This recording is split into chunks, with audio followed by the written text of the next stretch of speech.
into this work. I was doing my job, I was enjoying it. That's why I পুরনো was in পেশায় Paris. ফিরে যাবেন doctor Yunus. বাংলাদেশে আগামী নির্বাচন শেষ করে পুরনো কাজে ফিরতে চান অন্তর্বর্তী সরকারের প্রধান উপদেষ্টা প্রফেসর ডক্টর মোহাম্মদ ইউনূস। বিশ্বজুড়ে তিনি সামাজিক ব্যবসা ছড়িয়ে দেওয়ার যে আন্দোলন শুরু করেছেন তাতে তিনি উপভোগ করেন। ব্রিটেনের বিখ্যাত ইকোনমিস্ট ম্যাগাজিনের কান্ট্রি অব দ্য অ্যাওয়ার্ড পাওয়ার তাকে অভিনন্দন জানিয়ে একটি সাক্ষাৎকার নেন পত্রিকাটির কর্তৃপক্ষ।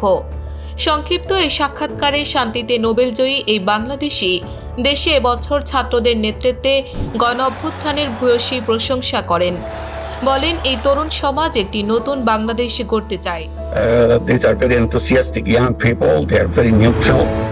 তরুণ সমাজ আমাদের বিশ্বকেও বদলে দিতে পারেন। ইকোনমিস্টের পক্ষ থেকে তার দিকে প্রশ্ন ছোড়া হয়। এই পুরস্কারের জন্য অভিনন্দন প্রফেসর ডক্টর মোহাম্মদ ইউনূসকে।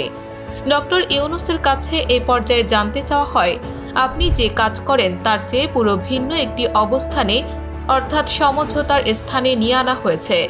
সামনে নির্বাচনের পর আপনি কি করবেন বলে স্থির করেছেন? ডক্টর ইউনূস বলেন, আমাকে আসলে আমার কাজ থেকে সরিয়ে আনা হয়েছে। এ কাজে আমাকে জোর করা হয়েছে। আমি তো আমার কাজ করছিলাম, তা উপভোগও করছিলাম। এজন্যই আমি প্যারিসে ছিলাম। আমাকে প্যারিস থেকে টেনে আনা হয়েছে কিছু করার জন্য। সুতরাং আমি আমার পুরনো দায়িত্বে ফিরে যেতে পারলে খুশি হব।